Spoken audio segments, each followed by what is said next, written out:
Hey guys, welcome back to another video. Today I want to talk about the books that have brought me the biggest sort of mindset change, the biggest mindset change, the biggest reset and the biggest amount of knowledge and kind of reset of the things you should kind of expect and the things you should know, and the books that brought me the most value. And I've chosen the top three that I've found. And one I read over a year ago, which was like the first proper book I ever read, or well, the first book I read on self-improvement, the first like non-fiction, and I found it really beneficial. And this book was The 7 Habits of Highly Effective People by Stephen R. Covey. And I feel like this is a great starter book because it sets you up with the sorts of habits, and it's a good foundation starting point for you to kind of start your self-improvement journey, start yourself with doing the right things daily and knowing how to kind of do them the best way that's going to benefit you. So with habits. So there were 7 points, obviously, because it's the 7 habits of highly effective people, and I'm just going to summarize them now. So you've got the first one, which is being proactive. And this is so basically taking responsibility of your life and focusing on what you can control as a person. So what's within your area of control. Like, you can't control what people think of you. You can't control what people say about you. You can't control what's going to happen out of your physical reach. And you've got to understand that. So being able to understand that there are the majority of things you worry about as a person, you cannot change, you cannot control. And then realising that there's no point in worrying about them because it's completely out of your control.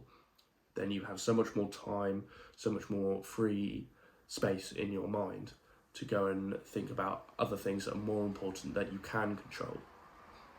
So you can then choose to, instead of reacting to circumstances, you can choose to act based on your values and principles and based on the knowledge that you already have.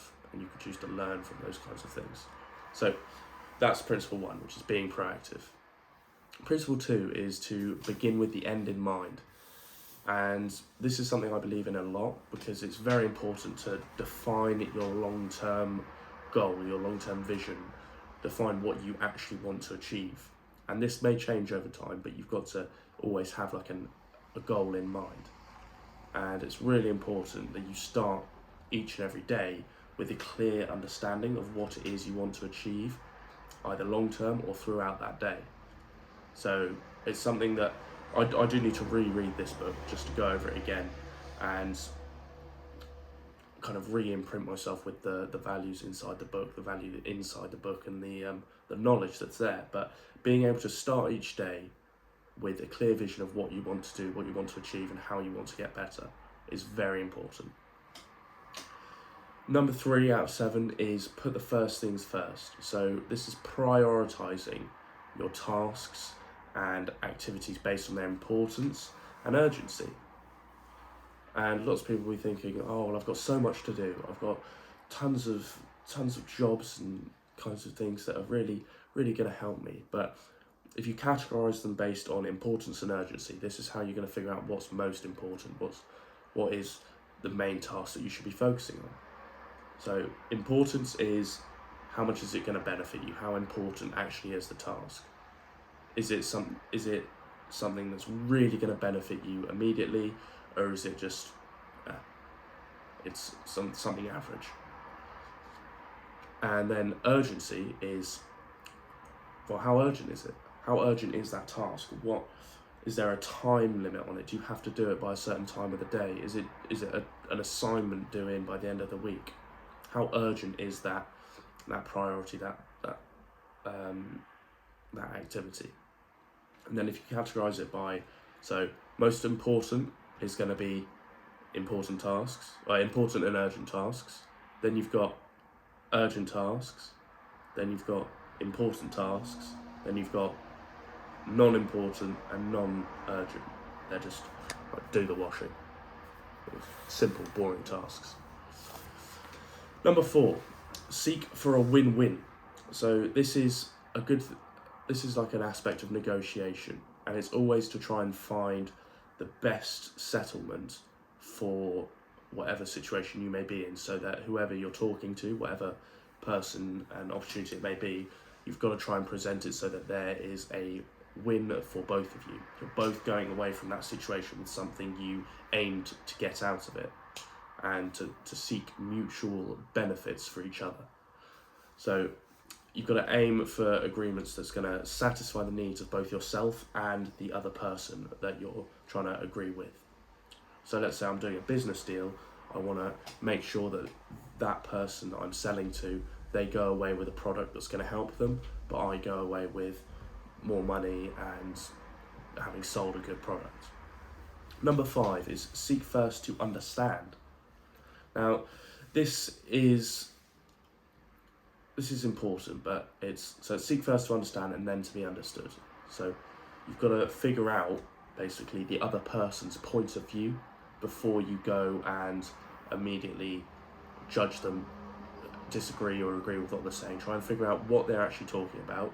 Be empathetic with them about their point of view. Try and understand where they're coming from, why they feel that way about it.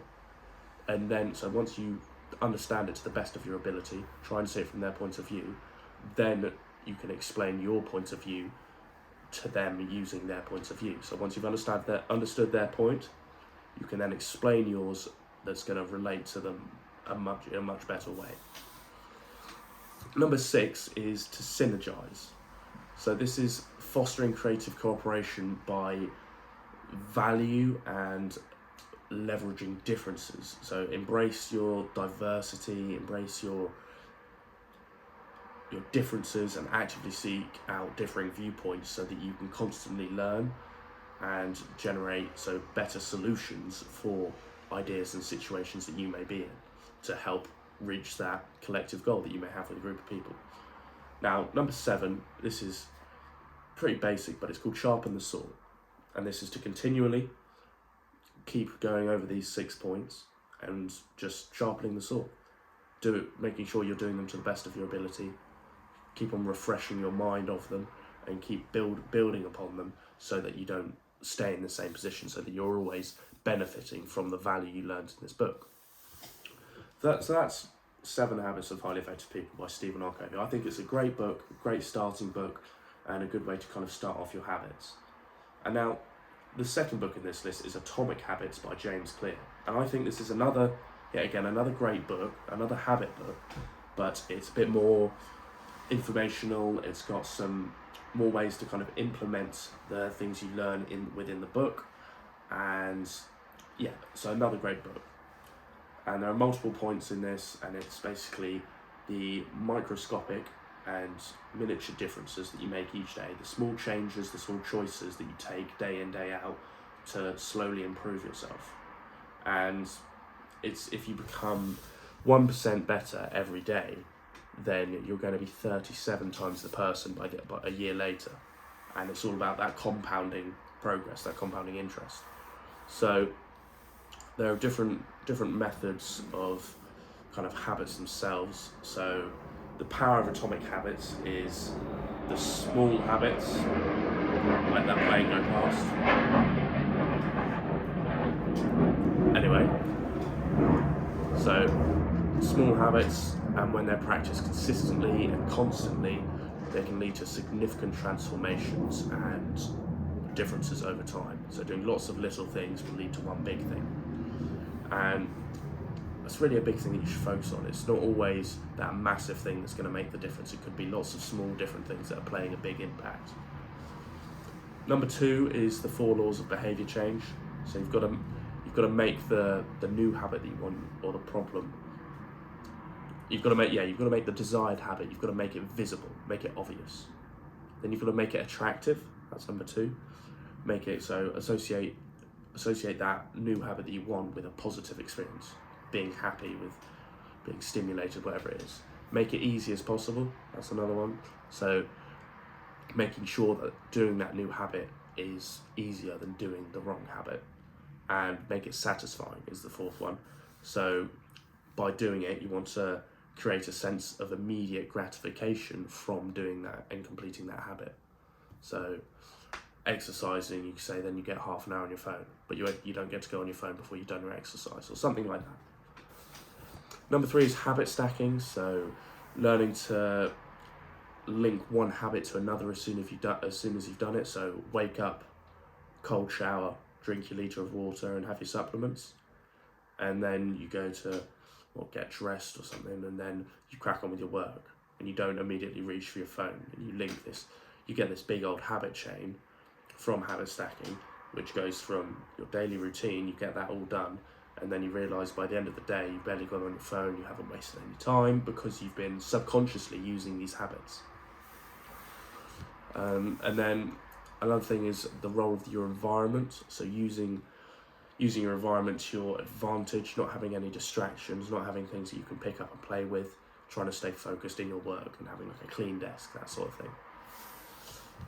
So there's a couple more points there about the Atomic Habits kind of points out, but it's really is about just reflecting upon your new habits, picking and choosing the right ones, knowing how to make them more appealing, attractive, easy, and like you want to increase your incentive to do those habits, and basically just build on them, link one habit in with another so that you continue that journey of habit improvement and progression through using habits. Now, the third and final book I want to talk about is How to Win Friends and Influence People by Dale Carnegie. Carnegie? I don't really know how to pronounce it, but anyway. It's quite an old book now. I believe it was written in the 1950s, but a great book. I read it really recently, and I think it's really important to kind of not memorize the technique, but just learn a bit more about it and how it works within the modern day life, because a lot of it, even though it is such an old book, is still very easily applicable to modern day life. So you've got to treat others with respect and empathy. So you want to try and figure out their point of view and treat them how they want to be treated. Treat them how you would want to be treated. And make sure that they understand that you are listening, you are there to listen, you are there to understand their pains, their weaknesses, their happiness, whatever it may be. You're there to listen to what they're saying so you can understand it best and then pick the best step going forward and help them pick that. And then you've got different ways to make people like you. That's another chapter. So building a strong connection with them through talking about their interests. And then there's winning people over to your way of thinking. So instead of engaging in arguments, talk about their interests, talk about understanding their viewpoints, and use persuasion instead of coercion. So try and get them to understand their viewpoint, and then explain your viewpoint in a way that is more, so it works better for them to understand. Like if someone's interested in getting big in the gym and getting really muscular, why would my diet be better than a vegan diet? So I wouldn't try and sell them the benefits of one diet because it makes them a better runner. I try and sell them because it helps them grow bigger muscles. It's specific to each person. You've got to understand what they want. And there's a couple more things here that I've all written down about these books, but I just want to say, so read these books, read these 3. So Atomic Habits, 7 Habits of Highly Effective People, and How to Win Friends and Influence People. You'll learn a bit more like the basics, kind of about habits, about people, about how to manage people, how to treat people better, how to really just improve your relationships with them, and then go from there.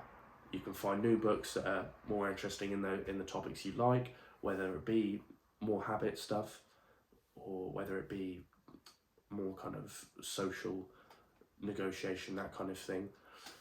You just learn more about it, find the books that you like, find the genre you like. And the most important thing is don't just focus on reading the book, but say you read the book in a week, maybe spend the next week implementing what you learned in that book. Try and spend as much time as you can implementing the new methods that you learned from that book so you actually learn something from it and taken something away.